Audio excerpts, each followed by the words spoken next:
A pirate queen? But how did a woman in a male-dominated world not only survive but thrive and become a legend of the seas? What were her secrets, her strategies, and her battles? And what was life really like under the black flag of the Red Flag Fleet? At the dawn of the 19th century, a former prostitute from a floating brothel in the city of Canton was wed to Cheng I, the formidable commander of the Red Flag fleet of pirate ships who managed to unite many rival Chinese pirate organizations that operated in the South China Sea in the Qing dynasty. One of the names under which we now know her, Cheng I, simply means Cheng's widow, but the legacy she left behind far exceeded that of her husband's. She is also known as Cheng I Sa or Cheng I Sa. Following his death, she succeeded him and commanded over 1,800 pirate ships and an estimated 80,000 men. In comparison, the famed Blackbird commanded 4 ships and 300 pirates. Cheng I Sa is without a doubt one of most unique pirate leaders of all time.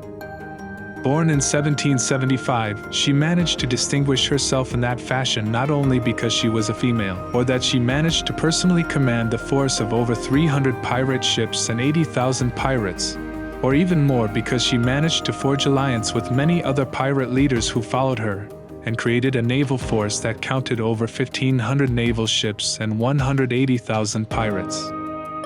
In addition to all these incredible feats, the thing that makes her almost unique in entire sea pirate history is the fact that she managed to walk away from piracy unpunished and live her days in peace until she died from old age in 1844. It is rumored that Cheng I Sa demanded equal control of the pirate fleet as a condition of her marriage to Cheng I in 1801. Where business acumen starts to display itself is in the way she became the overall head of the entire confederation. Female pirate leaders were a rare phenomenon. 6 years into their marriage, Cheng I died at the age of 42. Not much is known about how he passed away.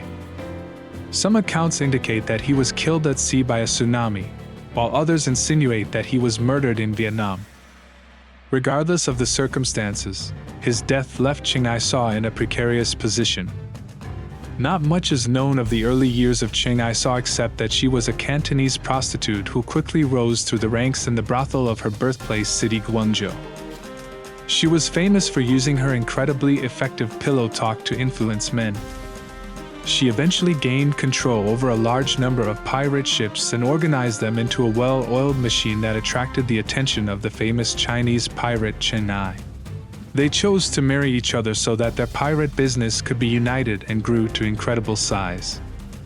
She took great advantage from this marriage union, solidifying her place in the large pirate fleet and organizing a coalition with many other large Cantonese pirate fleets.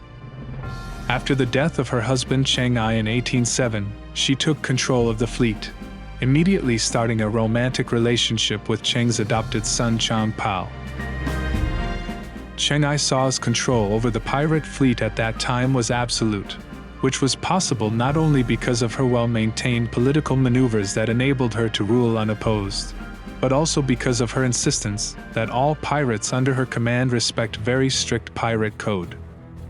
That pirate code had 3 main rules and several secondary ones, and all of them influenced pirate sailors into the tight-knit group that was very organized and tough to beat.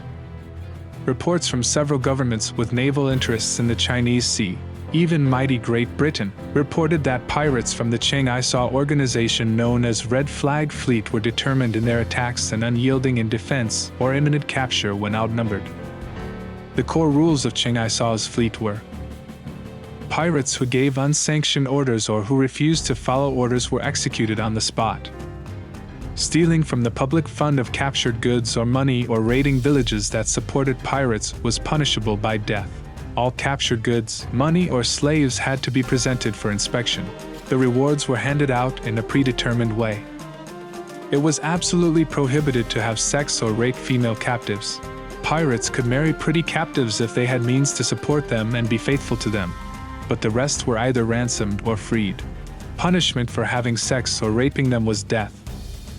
Various other offenses were punishable by flogging, ironing, quartering and mutilation, this was almost exclusively performed on deserters.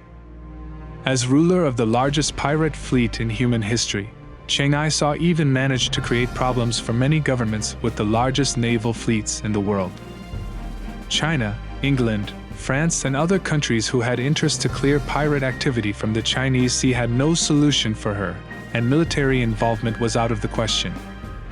However, after she started losing grip of her fleet in 1810 and the pirate alliance broke into 6 distinct groups, she elected to take the big opportunity that was offered to her by Qing Emperor Qing. She and Chan Pao received full royal pardons, while Chan Pao, under a new name of Cheng I, continued to hunt remnants of dissolved Red Flag Fleet as a leader of newly formed governmental pirate hunting fleet until his early death. Cheng I returned to land and resumed her life as mistress of a local brothels and organizer of various smuggling and gambling enterprises. She died in her sleep at the age of 69 in 1844. If you enjoyed our voyage through history today, make sure to hit that like button, subscribe for more amazing stories, and ring that bell to join our crew. Share your thoughts about Cheng I in the comments below, and tell us who you'd like us to explore next on our historical adventures.